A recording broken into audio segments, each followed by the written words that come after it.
유다 자손의 지파가 그들의 가족대로 받은 기업은 이러하니라. 예루살렘 주민 여부스 족속을 유다 자손이 쫓아내지 못하였으므로 여부스 족속이 오늘까지 유다 자손과 함께 예루살렘에 거주하니라. 오늘 본문의 내용을 좀 살펴볼게요. 유다 지파가 그 가족대로 받은 기업을 쭉 나열을 해놓고 있습니다. 남쪽 끝 에돔 경계에 인접한 성읍과 그 마을들, 그리고 평지에 있는 성읍과 그 마을들, 또 산지에 있는 성읍과 그 마을들, 또 광야의 성읍과 그 마을들입니다. 유다 자손이 예루살렘 주민인 여부스 족속을 쫓아내지 못했기에 그들과 예루살렘에서 함께 거주한다라고 하는 내용이 오늘 본문의 내용입니다. 오늘 이 본문을 통해서 좀 살펴볼 게 있어요. 남겨둔 여부스 족속에 대해서 좀 더 살펴보도록 하겠습니다. 우리가 신앙생활을 하면서 하나님의 은혜를 누리면서 지금까지 살아왔잖아요. 저도 어저께 말씀을 묵상하는데 그런 생각이 들어요. 시간이 지나고 보니까 좀 더 성화되고 거룩하고 또 하나님의 뜻에 온전히 순종했다면 하나님이 주시는 놀라운 것들을 다 누릴 수 있었을 텐데 하는 그런 아쉬움이 좀 남기도 합니다.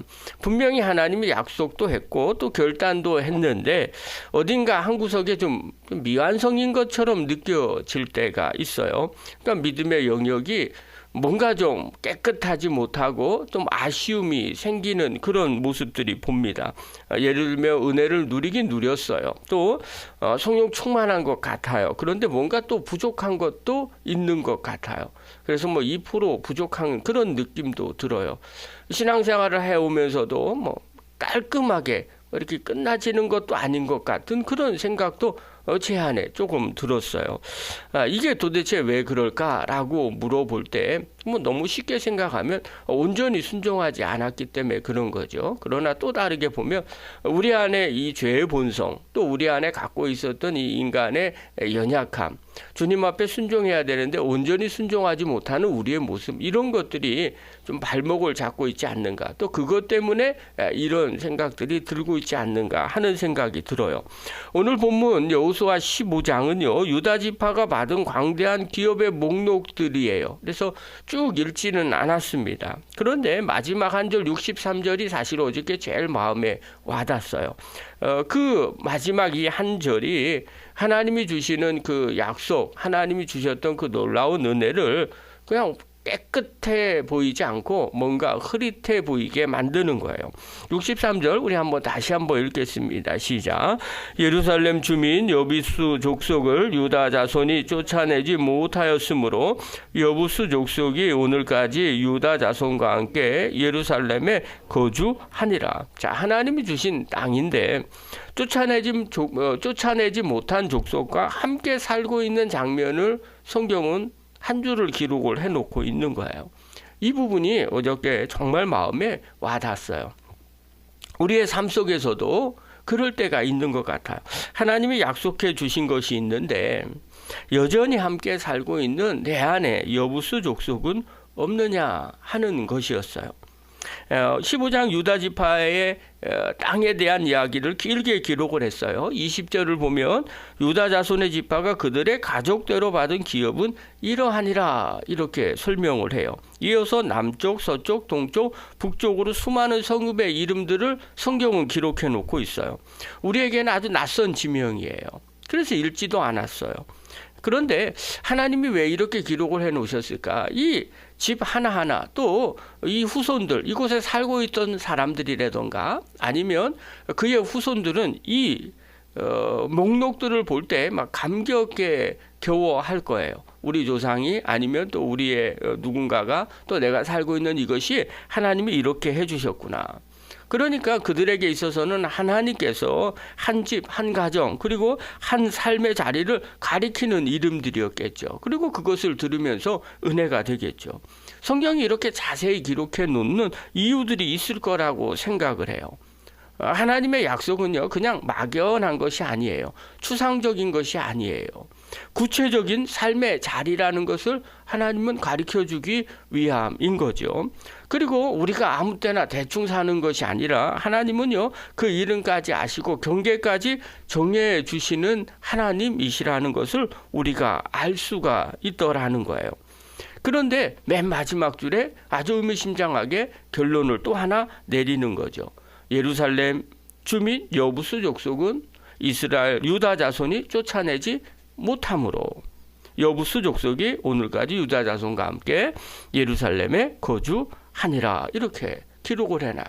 이걸 읽는 모든 사람들은 다 알아요. 예루살렘은요, 훗날 이스라엘의 중심, 믿음의 중심부가 됩니다.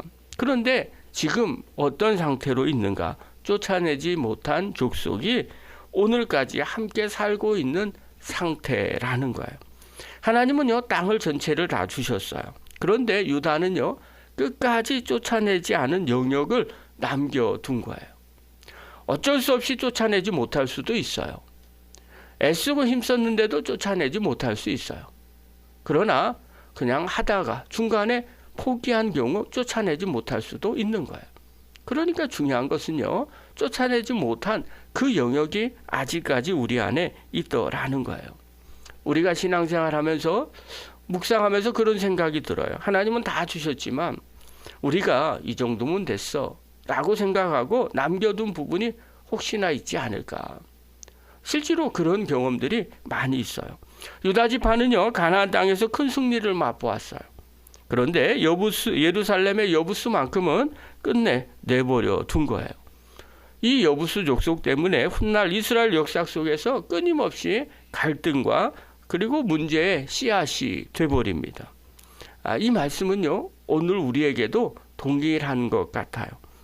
우리의 삶 가운데 아직도 쫓아내지 않은 것을 남겨두었을 때 우리가 하나님이 주시는 온전한 은혜를 누릴 수 없다는 것을 성경은 말해주고 있는 거예요. 사랑하는 성도 여러분, 우리 삶 가운데 혹여나 남겨둔 여부수 족속 때문에 우리의 믿음이 괴롭게 되고 있진 않는지, 또 믿음이 흔들리고 있진 않는지, 또 믿음이 온전해지지 않는지를 우리가 한번 점검해 보셔야 돼요. 하나님이 주시는 땅은요, 끝까지 차지할 때 비로소 약속의 땅이 됩니다. 히브리서 기자는요, 이 부분을 우리에게 말해요. 얽매이기 쉬운 죄라고 말해요.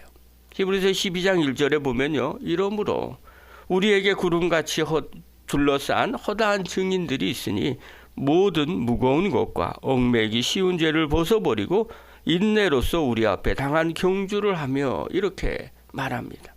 신앙생활은요, 경주라고 합니다.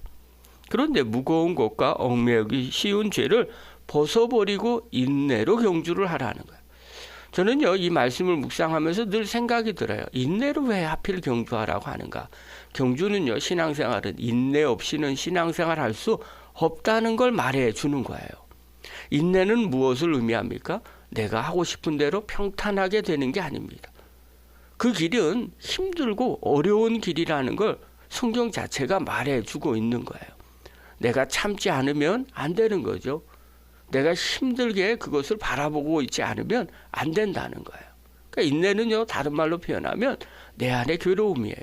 이 괴로움을 끝까지 붙잡고 있어야 된다는 거예요. 참아야 된다는 거죠. 그래서 인내라고 말하는 것 같아요. 신앙생활은요, 쉽게 되는 게 아니라는 거죠. 무거운 것을 벗어버리는 인내를 해야 돼요. 힘들고 어려워도 벗어버려야 되고요. 얽매이기 쉬운 죄를 벗어버려야 됩니다. 우리 안에 남겨진 족속이 바로 이 얽매이기 쉬운 죄일 수 있다는 거예요. 늘 반복되고, 그리고 끊고 싶은데 잘 끊어지지 않는 죄의 습관들이 이 우리 안에 여부수 족속으로 계속해서 남아 있는 거죠.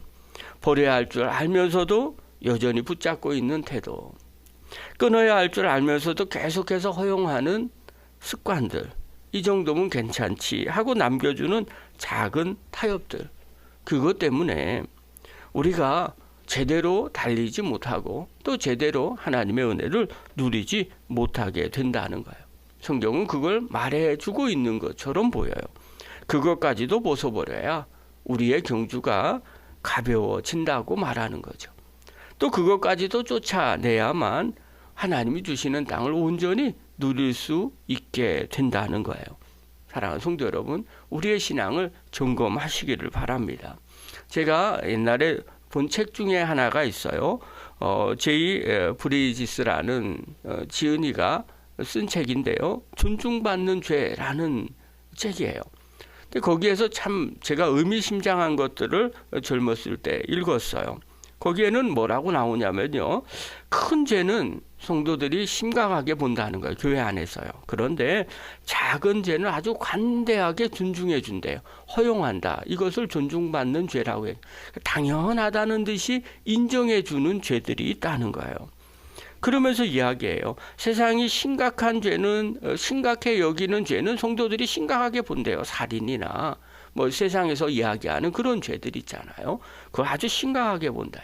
그런데 교회 안에서 당연하다는 듯이 죄를 존중해 주는 것들이 있다는 거예요. 근데 그걸 경계를 해야 된다는 거예요. 왜냐하면 그런 죄들은 우리의 양심을 마비시키고 결국 하나님의 거룩을 흔들기 때문이라는 겁니다. 대표적으로 어떤 것들이 있냐면요. 우리 안에 잘못된 성품들, 욕심들, 그리고 편견, 타협 이런 것들이 교회 안에 당연하다는 듯이 온다는 거예요. 들어온다는 거예요. 그리고 그것을 죄라고 여기지 않는다는 겁니다. 그러면 결국 어떻게 되냐면 인간의 모습이 거룩한 그리스도의 모습, 성화된 모습이 아니라 그 욕심 많은 세상의 사람들과 똑같은 모습으로 교회 안에 있다는 거예요. 그래서 교회의 문제가 된다는 걸 말해주는 거예요. 엄청나게 세상적으로 큰 비난받는 죄는 결코 아닙니다. 그런데 그것이 존중되고 인정됐을 때 결국 교회 안에 큰 문제가 일어나더라는 거예요. 사랑하는 성도 여러분, 그것이 바로 우리 안에 남겨진 여부수의 족속의 모습과 다를 것이 없다는 거예요. 사랑하는 성도 여러분, 오늘 기도하실 때 꼭 그 부분을 점검하시기를 바랍니다. 하나님께서 이미 내게 주셨다고 이야기하시는 믿음의 영역 가운데 내가 남겨둔 것이 혹여나 있지 않는가? 반복되는 말 습관 때문에 문제가 되지 않고 있지는 않는가? 또 끊지 못하는 그런 반복적인 습관들 때문에 내가 하나님의 은혜를 온전히 누리지 못하고 있는가? 또 오래 품고 있는 미움과 상처 때문에 내가 하나님의 은혜를 오래 누리지 못하고 있는가? 아니면 이 정도면 괜찮겠지 하는 그런 타협이나 거짓 때문에 내가 하나님의 은혜를 온전히 누리지 못하고 있는가? 오늘 이 새벽에 하나님 앞에 기도하십시오. 주님, 내게 남겨진 여부수 족속을 보여주십시오. 그리고 성령의 힘으로 끝까지 쫓아낼 결단을 허락하여 주시옵소서. 그리고 주님 앞에 기도하심으로 여부수 족속을 쫓아낼 수 있는 믿음의 종이 되기를 간절히 축원합니다.